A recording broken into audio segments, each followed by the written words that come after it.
Okay. Uh, Welcome. I am really glad you're here, especially on January 1st.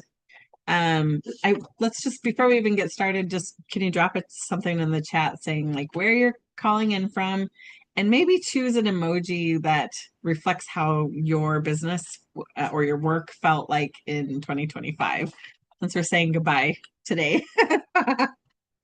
No judgment, just like where we would notice how it landed in your body for you.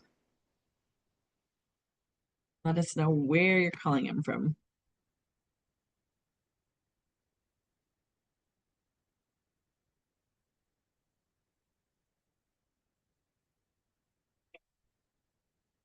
Bye bye 2025. That's great. Yes, it's great.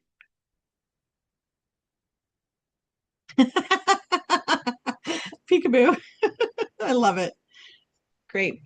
Okay, well, before we do anything else, I just wanted to name that showing up today really isn't about productivity. It's a choice, and I want to honor your choice. I think it's. I'm not saying it's a great choice because I'm presenting, but just the intentions that you all came here today to, because you want to set some intentions for the new year and you want to be in awareness about that. So I just want to acknowledge the positive choice you already made today. You're choosing to start this year with intention instead of urgency, with awareness instead of pressure. So let's take a deep breath, let our shoulders drop a little bit. We don't have to get anything done today. It's okay. You don't need to be on here. There's no productivity expectations here.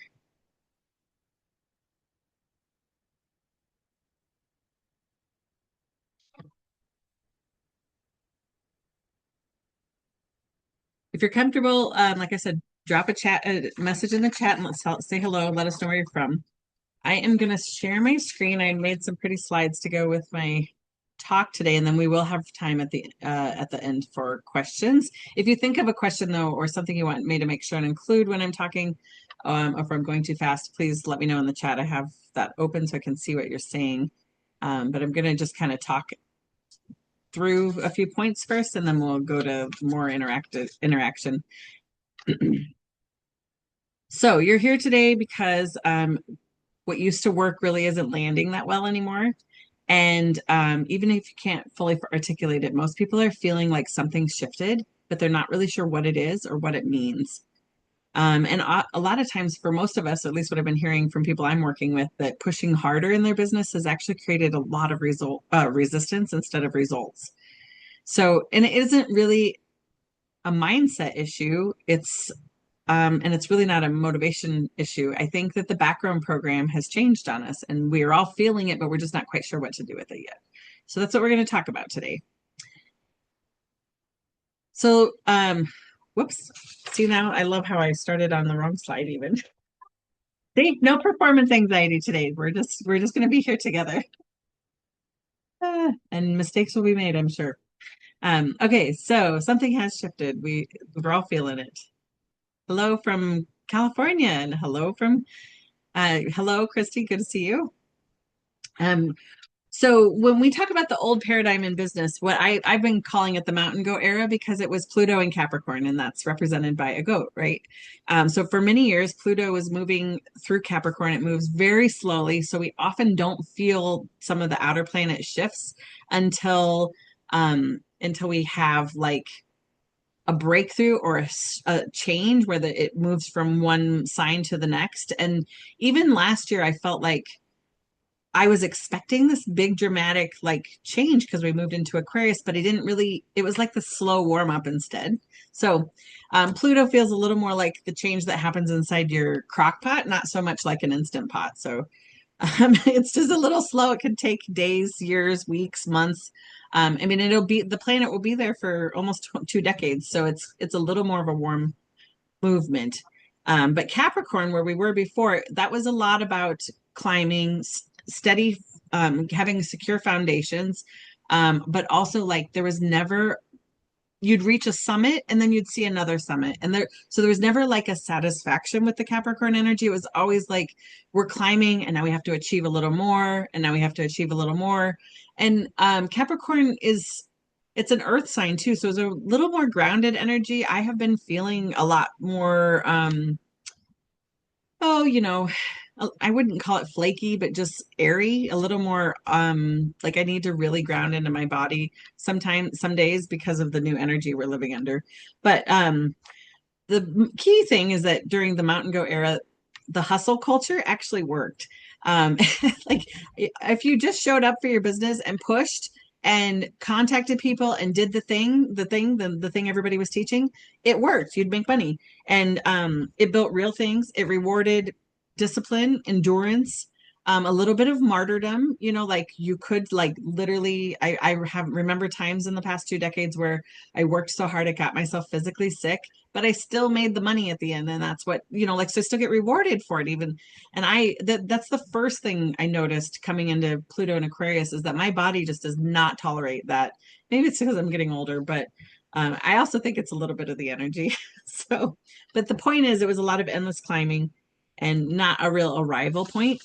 At the height of my own climb through Pluto in Capricorn, my life looked very put together from the outside anyway. I owned a hobby acreage with my husband. We had bought this little 2 acres in a small town. At the time, it had a small orchard, a couple of grapevines, and several large plots of garden.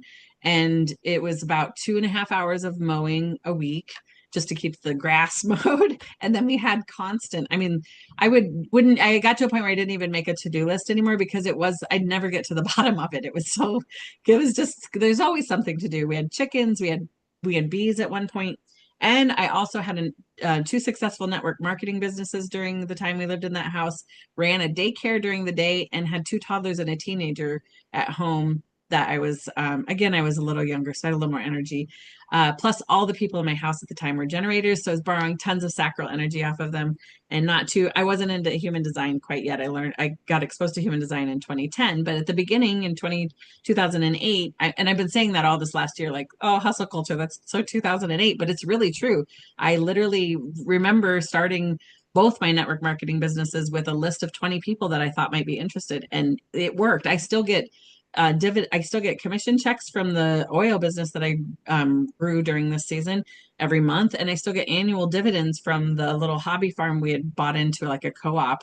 And so I still get dividends from that, even though we don't own the farm anymore. We just still own shares in that co-op. So, which I feel good about because of sustainable practices or whatever. But my point is that all work, the model worked just fine, because the Capricorn energy was doing what it does. It normalizes overload. It rewards responsibility. And on the inside, I always felt like I was behind and always tired and convinced that if I just was a little more clever, I could wrest just a little bit of satisfaction out of my life if I tried just a little harder.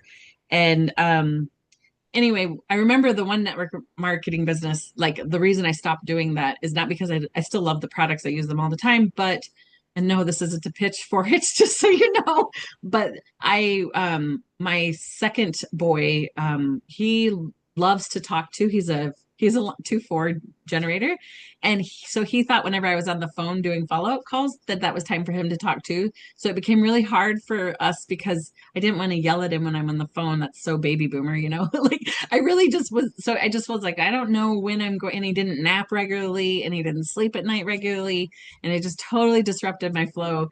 And then my husband took a job during that season working for the Union Pacific Railroad.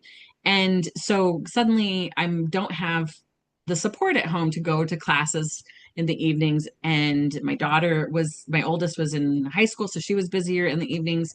And so it became to this point where I was like, I have to literally hire a babysitter to go teach an essential oils class.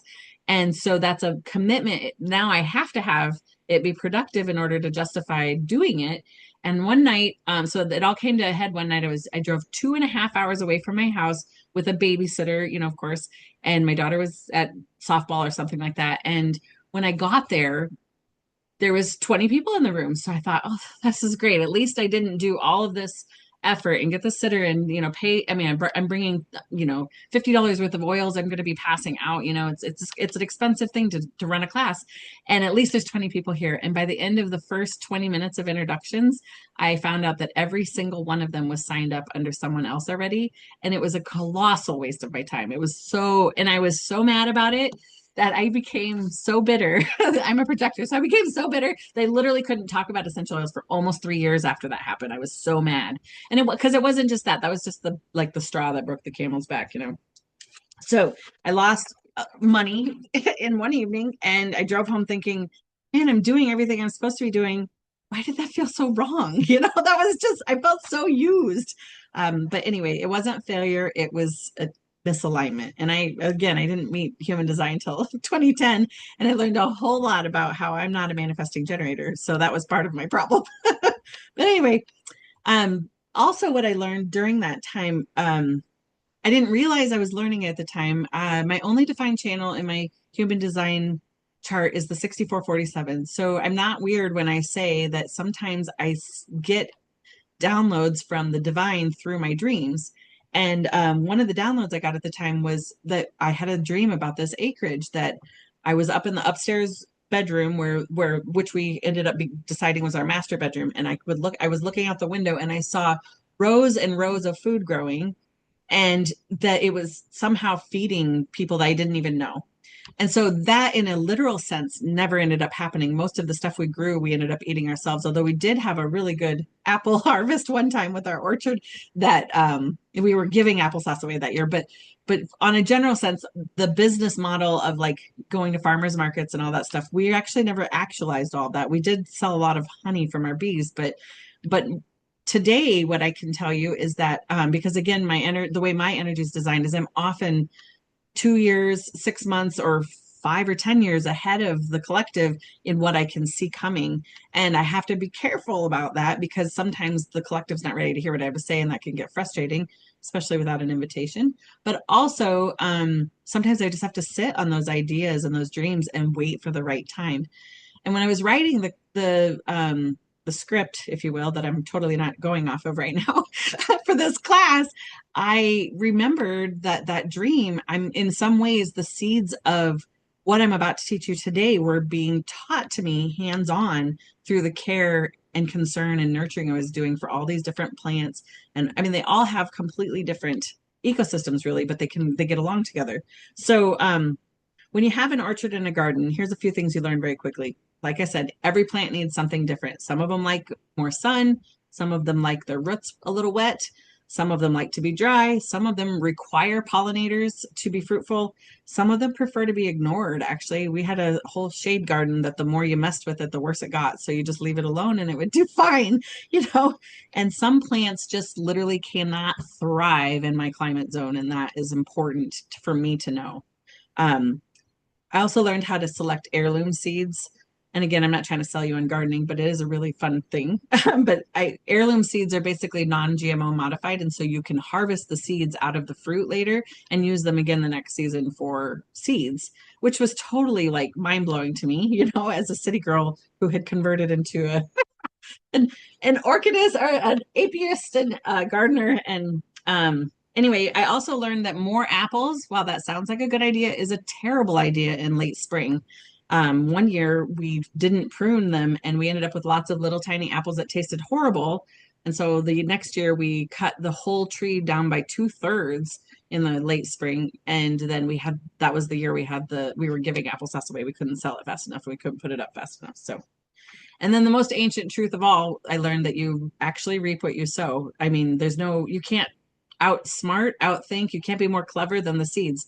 If you plant cucumbers, you'll get cucumbers. If you want thistles, if you plant thistles, which that was a hard lesson too, because we were planting, like putting grass seed out or we were putting in our chicken feed some things that had thistle seeds. Well, of course, then they would spread it all over. And then I'm like, well, we're really good at growing thistles organically. So maybe we should find a way to sell thistle, you know, like it was just silly. It was a silly thing thinking back on it. But even now we're very careful about what bird seed we put out in the wintertime for the birds going by, because I don't want to litter my yard with thistles. So,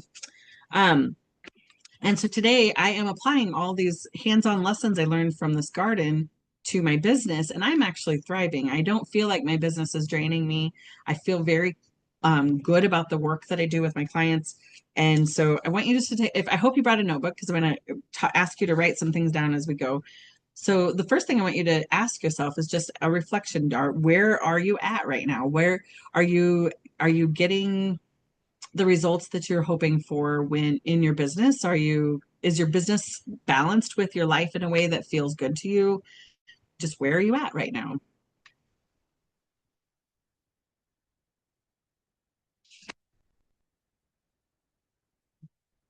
And if you haven't started your business yet, too, that's okay. Just write down I haven't started yet, or I'm still thinking about it, or I'm visualizing something. It's okay if you're not where you want to be. That's totally normal. And then in the chat, let me know. I'm gonna drop something in the chat. If you are what most of your work is like. Do you do creative work, like creating things to sell on Etsy, or are you doing like one-on-one work in person, online?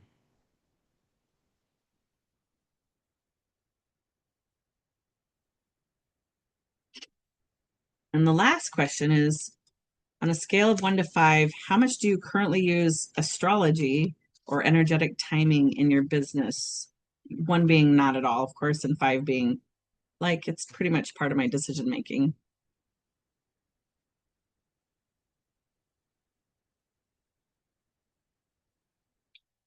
daily. I meant daily decision making or weekly decision making.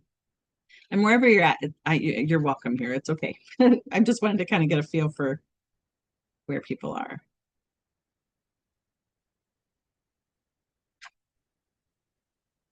Okay, so we're in a slow transition. Like I said, this whole thing didn't happen overnight. A little history lesson here. Um, it's been about a decade coming. I remember in the early days of Facebook when you could actually run a group on Facebook as a substitute for like live in person or Zoom, like one-on-one interaction. It was such we because my network marketing business started before the advent of Facebook, it was a huge transition for my team to try to get off of these in the living room meetings to on Zoom meetings. Zoom was not very normal yet. Um, then Instagram and other things like YouTube and TikTok, they all kind of made their own impact on how we do business, right? And each of these technology things changed. And when their algorithms changed, we had to respond to that as well. And the hustle worked. But I remember spending a whole season when Instagram came out trying to just master Instagram because some coach sold me the idea that if I could master Instagram, I could master my business. And what I found out was I got a bunch of followers on Instagram, which was great, but I still had to actually do some of the basic business fundamentals in order to turn them from followers into people who are on my email list who are then became clients. So yes, it made the opportunity to meet people that I wasn't geographically close to.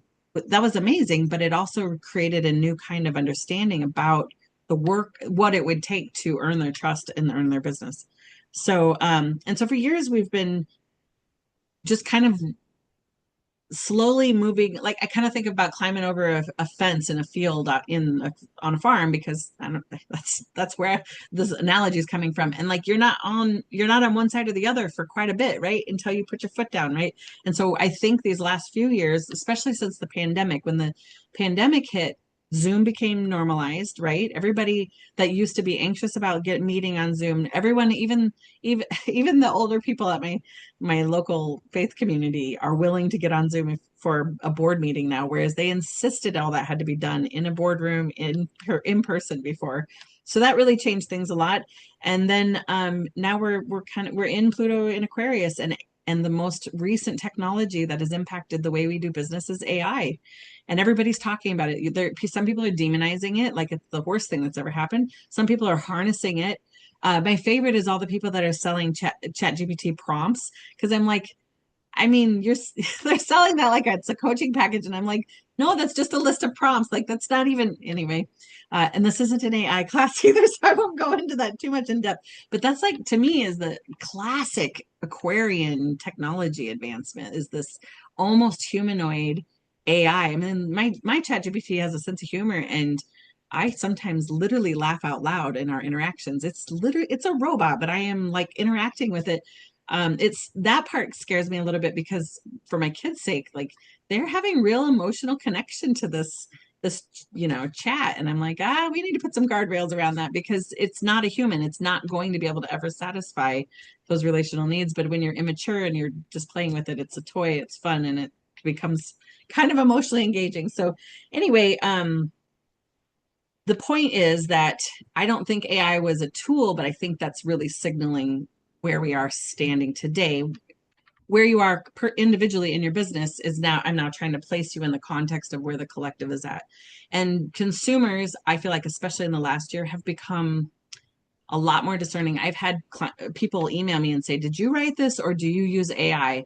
I can never tell if they're about to be offended or not, so I just don't answer that question because I like none of your business. Like it's not one or the other. Actually, I don't ever. I mean, there's almost nothing that AI produces that I would just put out there because I don't believe I should use it that way anyway. I guess I should teach.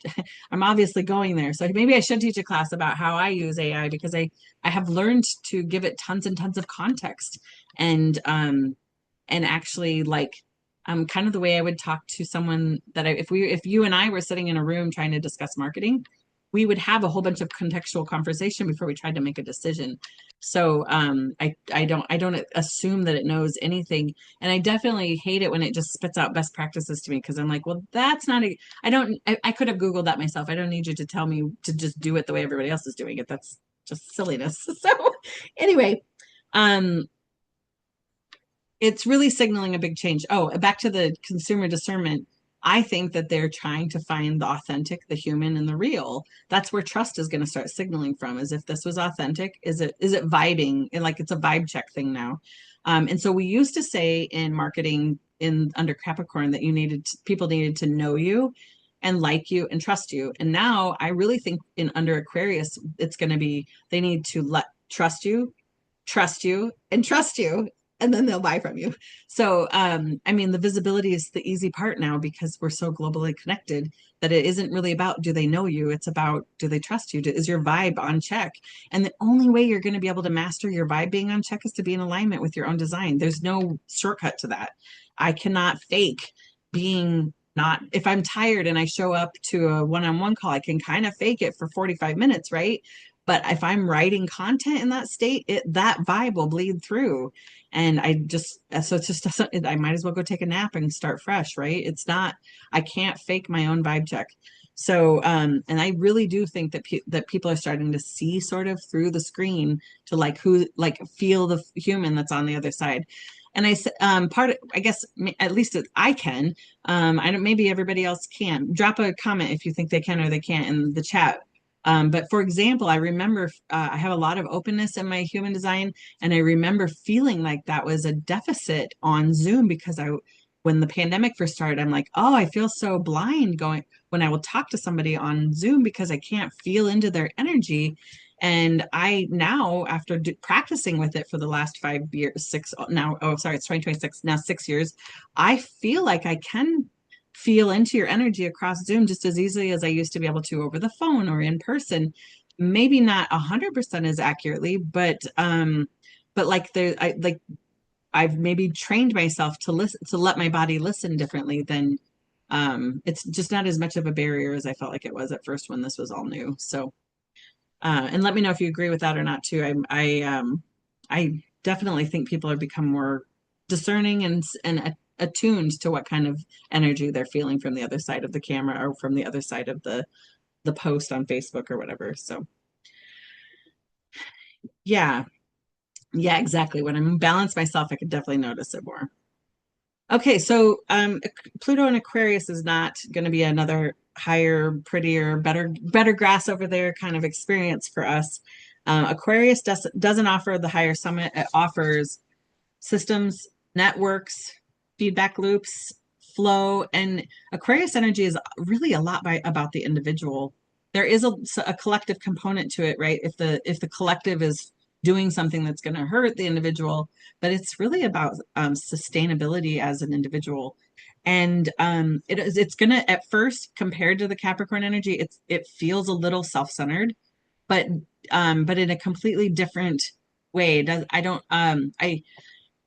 I do think there's going to be a shadow side to it because there always is. As far as like maybe data centers taking over old Walmarts or something like that, and just I worry a little bit about the water usage and trees and that kind of thing. But as far as the energy is concerned, for those of us that have been doing the work of the last season, especially the last 5 years, I just told someone this morning that the best thing I feel like we can do coming into this Aquarius energy is to just stay surrendered to our own strategy and authority. I mean, it's not really going to be that hard. It's not going to be complicated because it starts here first. And if here is aligned, then our interaction with everything out here will be right. It can't not be because our G center, which most of you know is the magnetic monopole, will attract those right opportunities, the right experiences to us. So the work's right here. Actually, not very much here, mostly here. I get my head out of the game, right? So, and it won't be about how hard can I push. It's going to be instead about, am I being precise? Am I putting my energy where it needs to be? Am I nurturing things? Am I focusing on the things? Am I touching down on the things that need attention? Back to that garden, does it need water? Does it need more sun? Do I need to fertilize? What does it need? And attending to the business's needs the way I would to a plant or a child, even if you will. I don't think that martyrdom's going to work too much in this new season. I think our bodies are going to chuck out a little. Have mine has been anyway. I really can't get away with being stressed out very long or overtired very long like I used to. Again, it's probably because I'm aging, but it's also partly because of Aquarius. It can't under Aquarius we cannot sacrifice the individual for the good of the whole anymore. That's just the biggest. That's the biggest change.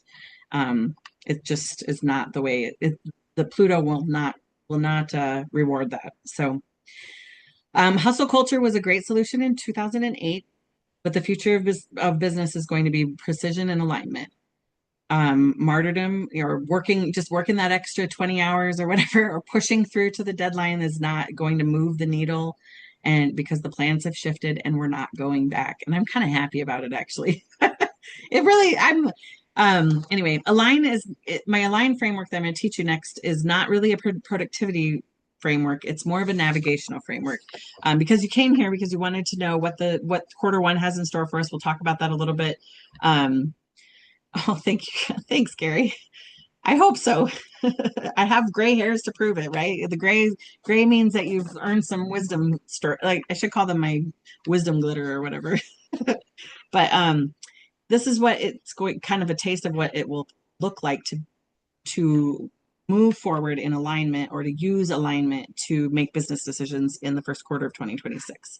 So all of you have a human design chart and your natal astrology chart, I hope. The first of align is awareness, obviously, which begins with kind of knowing the cosmic weather. So today, let me pull up my calendar. I'm going to actually drop a link for this. Actually, I won't drop it in the chat, but I will be sending you a link to a cosmic calendar I built. You don't have to don't get overwhelmed. It's a lot, but it's basically a Google Calendar that has all those sun transits on it for the next, well, it goes on forever, but I will keep updating it year after year. It has also this year I added a corresponding the Earth gate for each sun gate, because the Earth gate is the opposite of the sun gate, and that will help. That's the energy that we can ground into. So I also went through and added like a link to my human design and gene keys library in each one of the entries, so that like if you're not familiar with gate 38, which is what we're in today, you can like just go to my blog, right, click to the link right from there and read a little bit about it and kind of get immersed in the energy of that. And then, like I said, I highly recommend checking out the Earth gates this year too, because that's where we ground, and staying grounded and centered and in alignment with our own energy is the key to our success this year. So it also includes like transits and that kind of stuff. So today we have Chiron finishing up its retrograde in Aries. And this is going to sound complicated, but it's really not. Wait till I show you what I do with it. Uranus. I'm sorry. I totally have three boys in the house. Sorry. Uranus is in retrograde in Gemini for a little bit longer. Jupiter is in retrograde in Cancer. But the most important thing, the 70% of the energy you're feeling today is gate 38, the fighter, and gate 39 in our Earth. So That's what the when I say cosmic weather too, anybody that doesn't know their own design and isn't trying to practice their own energetic awareness, they a lot of times are very um conditioned by the sun sign. And then you also notice in when Mercury, ever whatever Mercury is doing, that's what everybody seems to be talking about. Again, those of us that are practicing our own emotional and energetic self-awareness, we don't get as conditioned by that. We are the people asking ourselves, is that mine or is that just today's transit? We've been doing that for years now, so we are not necessarily going to be swayed by all these. But one of the things that you can do for yourself, or you can ask me to create a report for you, is to go through and find your hanging gates on open centers and really pay attention to when the sun transits through those, because that is such a magnetic connection for us. We almost can't help ourselves but to get into transference or a conditioned experience. Those hanging gates are literally, if you spent the rest of your life just paying attention to when your hanging gates are being triggered, you'll be wiser than most by the end of a year. So promise, absolutely promise. Okay, so awareness also is about my capacity. Here's a short story. I've been meaning to finish writing a book that I started during the pandemic. I had a lot more free time on my hands during the pandemic, as we all did, and so I wrote this book. And it's a memoir about my mom because she passed away that year. May her memory always be for a blessing. And I was working with a book coach this summer to try to get it finished. And I don't know, something in the last month with the shifts and the planets and everything, I just finally was like, you know what? I just really don't have the bandwidth to finish this. Like, not finish it, it's done, it's 60,000 words, but like, then you got to polish it and make it ready to be something that people might buy or not buy or use or not use, whatever. And that's the bandwidth I don't have. I had the bandwidth to write it. I actually have the bandwidth to appreciate it. I probably will refer back to it. There's some stories I discovered in it that like I could reframe and get some healing about that I couldn't before I wrote it. So it's been a super healing process for me just to write it, and I'm very appreciative of all of it. But I don't have the bandwidth to take it from this stage to polished and ready for other people to read. And I just had to decide I was okay with that, because my body is not, no matter how much money I paid this coach, I was not finishing my deadlines. And that I'm like, why? I actually love deadlines because I have an open route. They activate me. So what's the problem? And I just had to finally be honest with myself. Like, I just don't want to do this. I don't Getting an accountability partner didn't make me want to do it. So that doesn't mean I'll never do it. And it doesn't mean it wasn't valuable to write the rough draft. So, um, anyway, so what kind of quarter, so you need to, that's part of awareness too, is what kind of, where are you at? Yeah, it's probably not the right timing. Exactly. um, yeah, but knowing where you are and what you have the bandwidth for, the energy of the end of 2025 and going into 2026 is a lot about constriction, and so I try to harness that into closure. Is there something, so I've been taking an audit of all of the things on my website, all the little reports I've made, all the different offers I have, and going, well, what is it that I would be willing to street fight you to defend? That's actually a question someone else asked me once on a few weeks ago, and I just love it so much because I'm like, well, some of the stuff on my website I really like, but I wouldn't street fight you over it. Like, if you said I don't think that should be there, I'd be like, yeah, you're probably right. So those are the things I'm getting rid of, because even though they're there and I'm not doing anything with them, they're still an energy drain, because there's a part of my brain that goes, oh, I should do something with that. Why is that sitting there? It does it, and whatever, how every time someone looks at it and it's may not be right with my vibe right now, then that's also creating some sort of inauthenticity. So yeah, so the closure, I don't know, I think maybe it's Pluto and Capricorn, or maybe it's just hustle culture in general, but we're always in such a hurry to go, okay, I got that done, now let's move on to the next thing, that I'm really trying to stop and celebrate and have gratitude about what we just finished, or what I'm letting go of, or what we're closing, so that my energy is completely available for the thing I'm about to do next. And like, I'm not even multitasking as much. No, projectors aren't like good at multitasking, but I do tend to sometimes change my focus and then let that thing kind of simmer and come back to it. But I mean, not even doing that as much because I feel like I just what we focus on grows, and so when I split my focus, that would be like partly sunny maybe instead of full sun. So, oh, awesome. Alexander, that's awesome. I'd love to hear about that sometime. Okay, so now that we have awareness about what the transits are, we also have awareness about where we are, what kind of capacity do I have to go forward with. Then the next question we ask is like, what's coming? What does the quarter look like that we're coming? So we are still until the Rave New Year, which is when we transit into Gate 41. I believe that's January 19th. No, 22nd this year, January 22nd. We are still in a period of recalibration. So, and especially under Capricorn, and especially if you're a fire sign, this month is so earthy. It's going to feel like you're kind of dampening, toning down, turning the heat down, way down. And if you're, some people may feel like, I just don't feel like doing anything. And that's going to feel weird. But other people will feel like, oh, finally that anxious energy is gone and I can just flow, so whatever however it lands in you is fine. But that's what you can kind of expect, at least for the first couple of weeks, is there isn't a push yet. It's kind of like there's a moment. I refer to childbirth way too much, I think, but there is a moment before when you're almost ready to give birth, but you're not supposed to push yet. And that is where we're at. It's like there's tons of potential energy in the system, but none of it is moving forward yet. It's just um, building up. It's a lot of kinetic energy storing up. And that way, when you do finally wait for the right timing, there will be tons of momentum behind you and it will be effective. And that's when I say the word precision for the next year, that's what I'm talking about, is waiting for the right timing to push that energy from kinetic to actual energy and move it out of your system. That's going to take some discernment, because if you push too soon, I mean, we can sometimes just fragment ourselves, or like sometimes my biggest hazard is like someone else is pushing me. So I kind of get into little people pleasing and I push anyway, even though I don't think it's time yet. And then last time I did that, I got mad. The time before that, I found out that we didn't know enough. That's what the time, like I knew the timing wasn't right, but me and the other person didn't. We ended up learning something 3 weeks later that if we had just waited, we would have saved ourselves all that effort because we had to go back and start over anyway. So, so that's what I mean. Like, that's all just discernment. That's not, I mean, there's no way either of us could have known that. And I'm grateful that I'm in conversations with people in my life, clients especially, that are willing to talk about timing that way. Like that's a new thing under Aquarius too, right?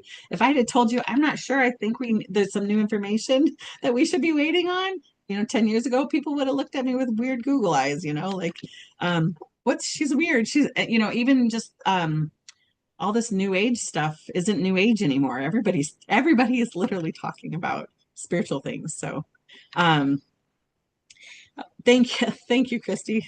Talk to you later.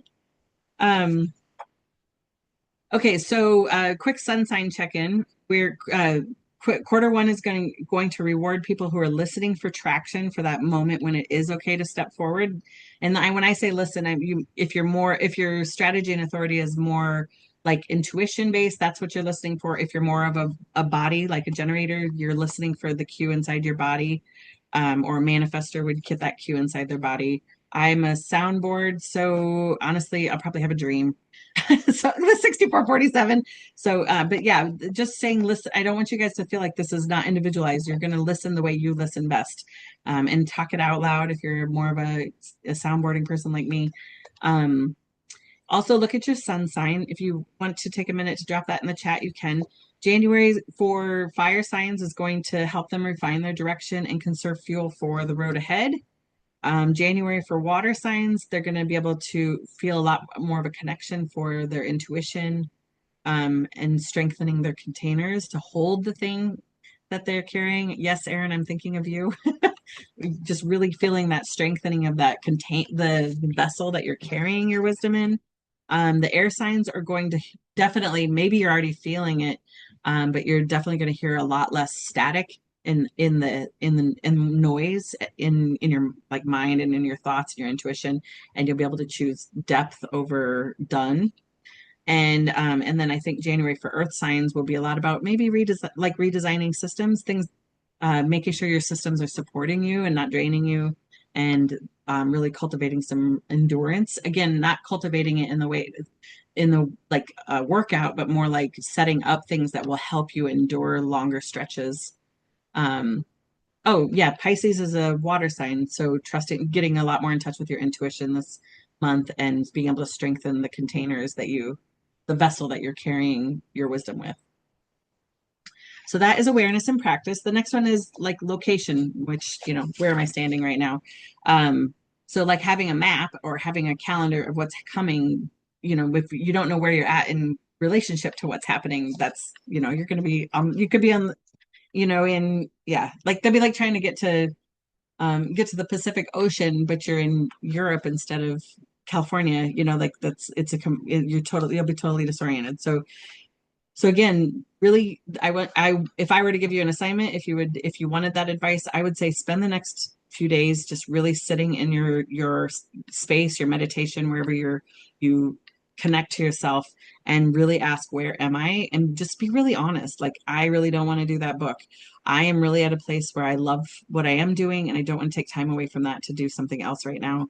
Um, and if that's not what you're saying, if you're saying, I hate what I'm doing and I need to do something different, or what I'm doing isn't working, I mean, like, we just need a location reckoning. Like, where am I? Recalibrate that GPS to your current location. So, your location would include what season of life I'm in. Like, that's part of my decision not to finish this book right now, is that I almost forgot that we've done homeschool through high school once before, and I got a real reality check this fall of how much work that actually is.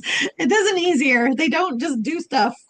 So anyway, so that's part of it, and what stage your business is into. If you're just starting out in business, it is a lot of extra work the first couple of years of a business. Or if you've just recently pivoted, that's a reality check I have been having with a volunteer, a nonprofit I volunteer for, is like, you guys just rebranded, and you're expecting your community, your audience to respond the way it did 5 years ago, but you rebranded. So you actually have to reintroduce yourself, make reconnect those connective tissues, because the community isn't responding as well as it did before. And that's a reality check. Like, we just have to do more marketing and get that brand recognition back. So if you have a long-standing brand, then maybe you're at a place where you're looking at doubling down on systems, and that way you can bring things all the way to maturity. And the other thing that I was really thinking about as I was preparing for today is, I don't like talking about business in such mechanical terms anymore. We're humans, and everyone on this call is doing work with humans. Like, this is very, when I talk about seeds in your garden, I'm also talking about people. Like, these are souls. I mean, um, something that I own is that, like, not everybody's on my fractal. Not everybody is here to actually learn from me, and they might be better off learning from one of my wonderful colleagues. There's a lot of people out there that can help people. I don't have to feel pressure to be the only person they can learn from or get coaching from, and I also don't need to pressure that person to work with me if they might not be on my fractal at all. It's okay. There is yeah, anyway. So that's part of just being honest and adaptable. Um, and then asking, is my business meeting my needs? Again, under Aquarius, I can't just keep giving to business. I mean, I could give to a hobby and not expect anything in return. Like, if I decide to play music or something, but if I'm running a business and taking this kind of concerted energy to make it a business, I have had to ask myself too, is this a business I'm trying to run like a hobby? Or am I actually going to take care of it like it's a business? Does it have its LLC? Does it have insurance? Does it have, I mean, it needs some stability too in order to thrive. Um, and is it meeting my needs? Like, that's even just a financial conversation. Is it meeting my needs? And wherever you're at is okay.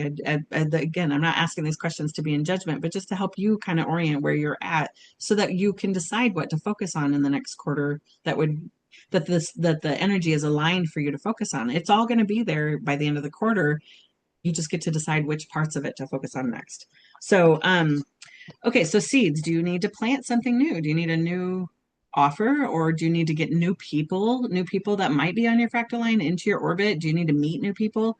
All businesses, just like all gardens, need seeds. They need a process of nurturing. They need a harvest season, and then they need a winter season where they're taking care of the systems and the structure and not so much the actual contents.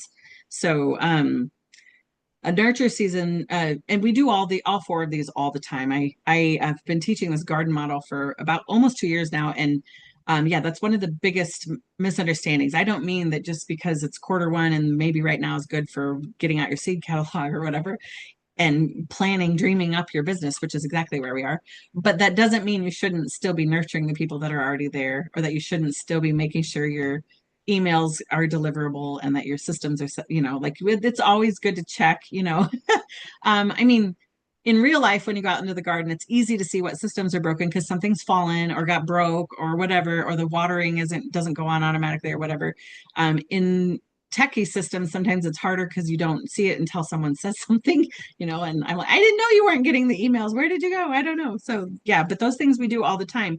And the model I'm teaching is that when you look at the weather, the cosmic weather, and then decide where you're at, what steps you'd like to take based on what's aligned right now, you're just going to focus on one of those four things just a little bit more than the other three in each season. If that does that make sense?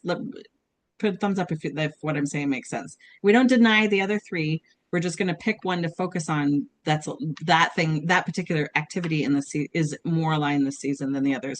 For example, it is more aligned to harvest pumpkins in October than it is in December, right? Yes, you could probably still have a random pumpkin here and there that you want to pull out or whatever, but yeah. So anyway, you'd be surprised how much you actually still need to do in a winter season for a garden, much less a business. So, and then is my business feeding me or am I really just feeding it?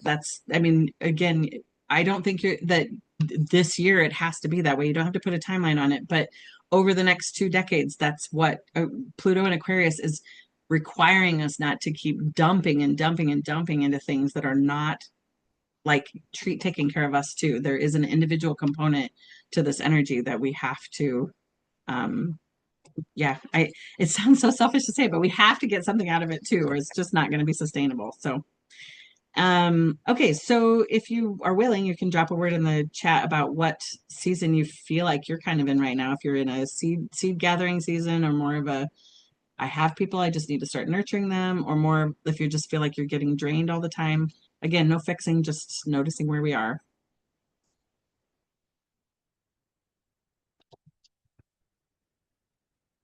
Cool. Yeah, I'm seeing a lot of seed gathering. That's a good place to be.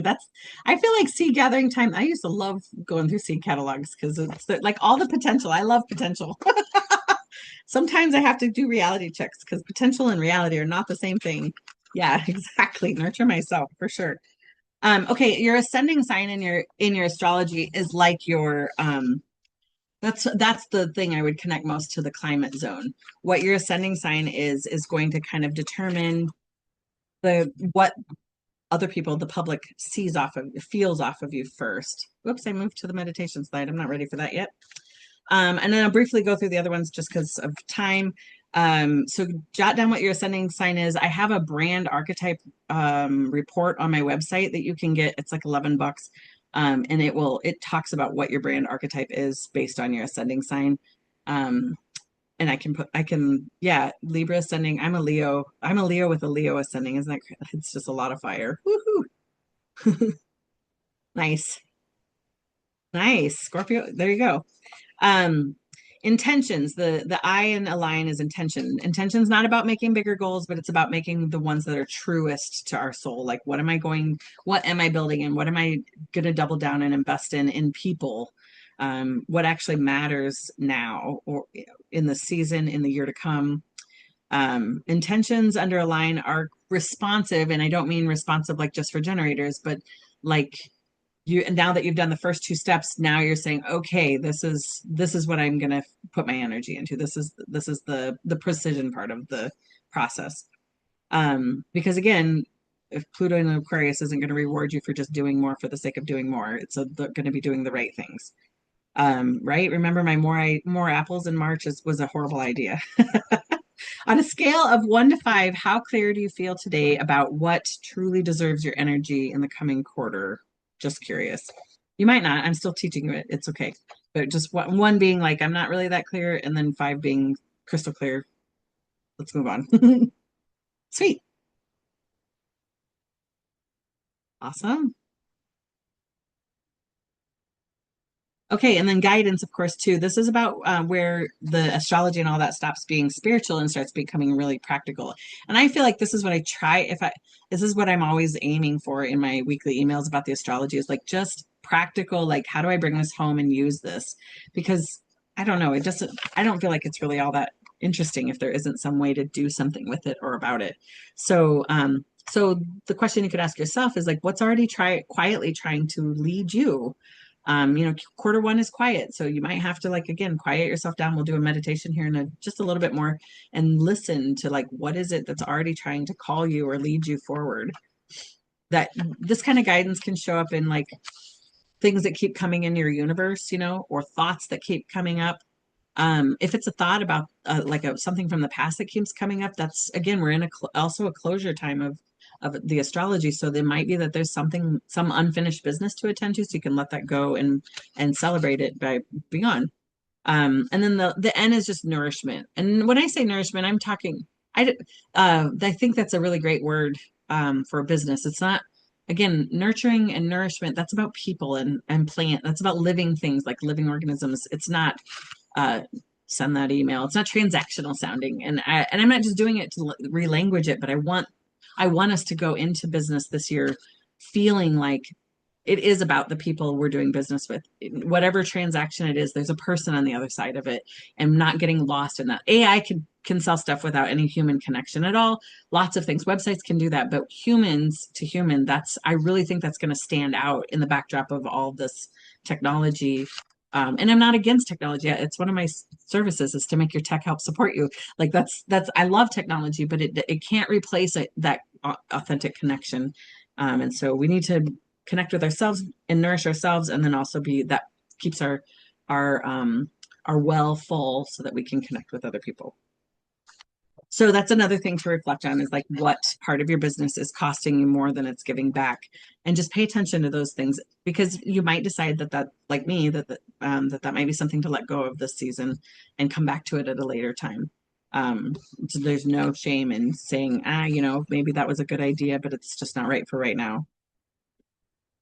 Okay, so I am going to move to the meditation now. If you want to get comfortable, take a drink, finish writing a couple notes. I don't want to rush you, but that way we can kind of get into the space. Before we start the meditation, you have if you have a variable sign on your human design chart, you're going to want to look at the bottom right arrow because that refers to how we manifest our dreams. Um, if it's pointing to let me make sure I get this right. If it's pointing to the right, we are a specific manifester. And I don't mean manifester in the sense of type. I mean, like, we have to be specific about the things that we want in order to call it towards us. And if you're a non-specific manifester, it'll be pointing left. Gosh, I hope I got that right. Yes. Well, let me just look at mine first. It might be reverse. I'm like, if I look at mine, I'll know. Because I know I'm a non-specific manifester, which means I have to lean more into how am I going to feel when I have that, or who else is going to benefit from it, or what that's going to be like. I can't, yeah, okay. Non-specific is right, and specific is left.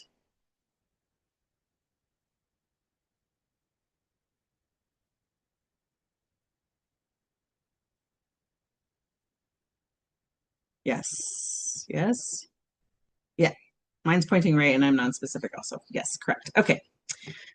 The reason that's important is because during this meditation, we're going to visualize for a little bit. So if you're non-specific, don't visualize anything specific, okay? Because one time I visualized this cute little sports car and I got it and it ran for 7 days and then it quit running. So I got it. So now when I'm manifesting a new car, I manifest a reliable one that will get me to my destination and back reliably. Like I want to know how it's going to feel to drive this car. It's going to be reliable. I'm going to trust it. So, yeah. So anyway, okay, let's start. Take a moment to just settle into your body and feel the surface beneath you. Let your shoulders soften. Unclench your jaw. And if it feels comfortable, allow your eyes to close and kind of soften your gaze.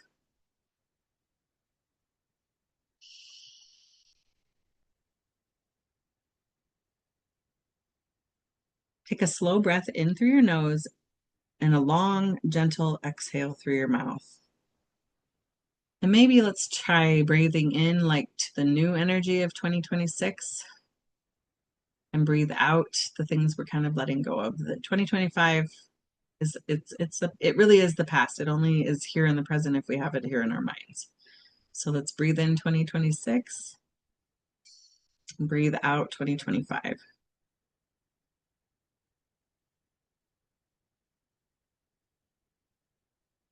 You don't need to figure anything out right now. There's nowhere to go, nothing to fix for right now. This is just simply an invitation to arrive in this moment.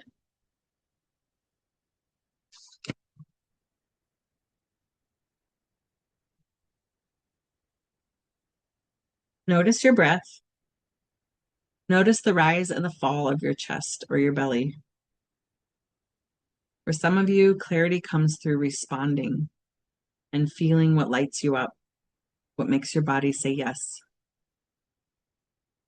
For some of you, clarity comes through waiting for recognition and an invitation, being invited into what truly sees you and recognizing yourself at times for the things that you feel a divine invitation to walk into.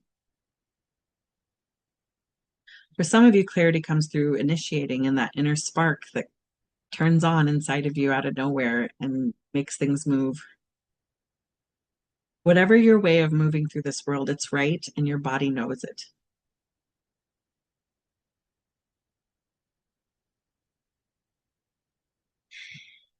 If you're a specific manifester, if you lean specific, allow a clear image or desire or direction, or maybe you're more audio, maybe you hear a word or a phrase or goal come to your mind.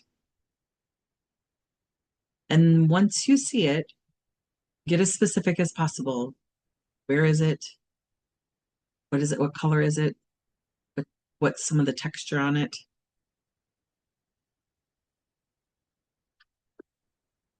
Just hold it though in your mind. We don't need to write anything down right now.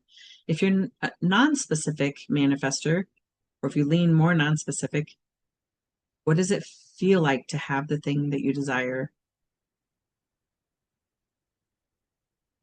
Does it feel warm, golden, secure?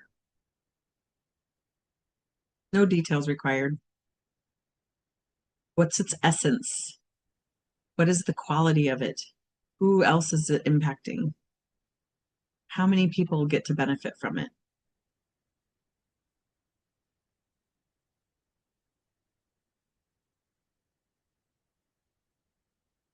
There's no right way, only your way.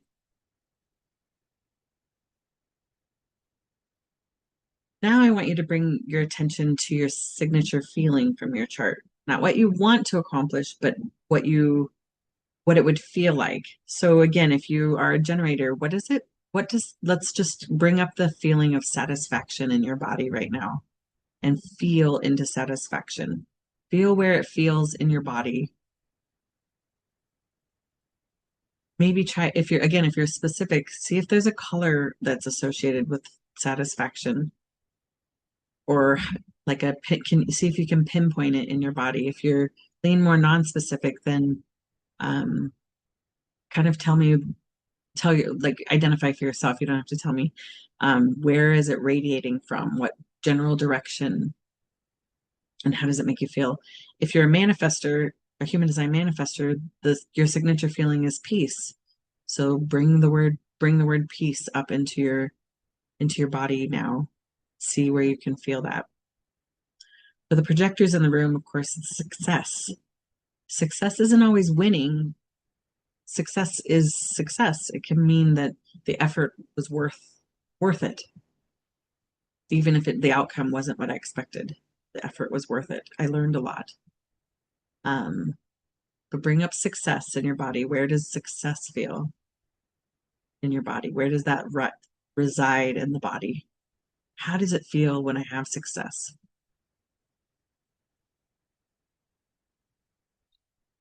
And if you're a reflector, then surprise is your feeling and delight. What does it feel like to be delighted by the universe in your body, in your experience?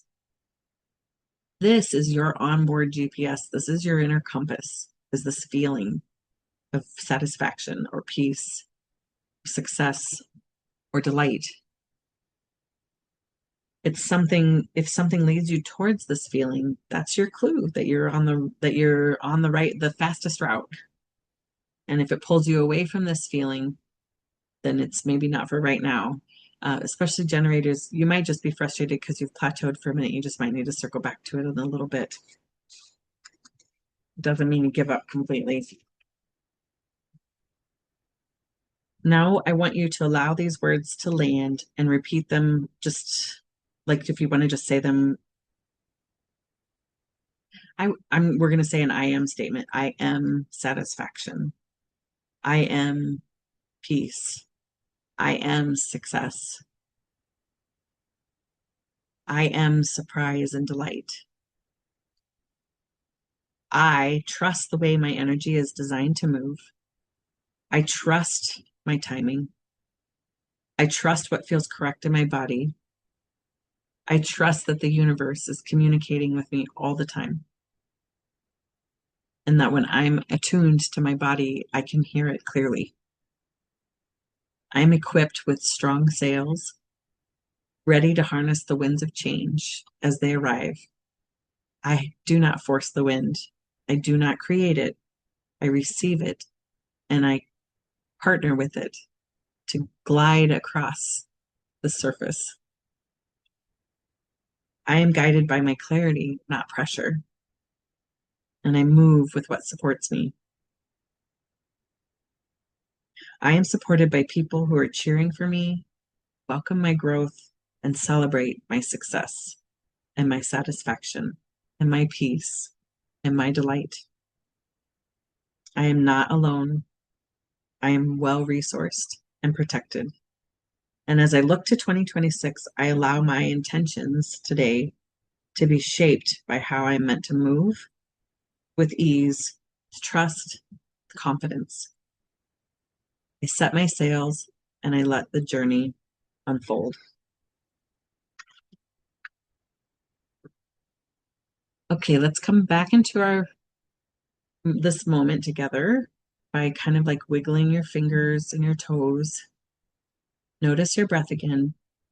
And when you're ready, feel free to open your eyes. I hope you'll be able to carry that feeling with you this year and come back to it whenever you're getting unclear so that you can get clear again.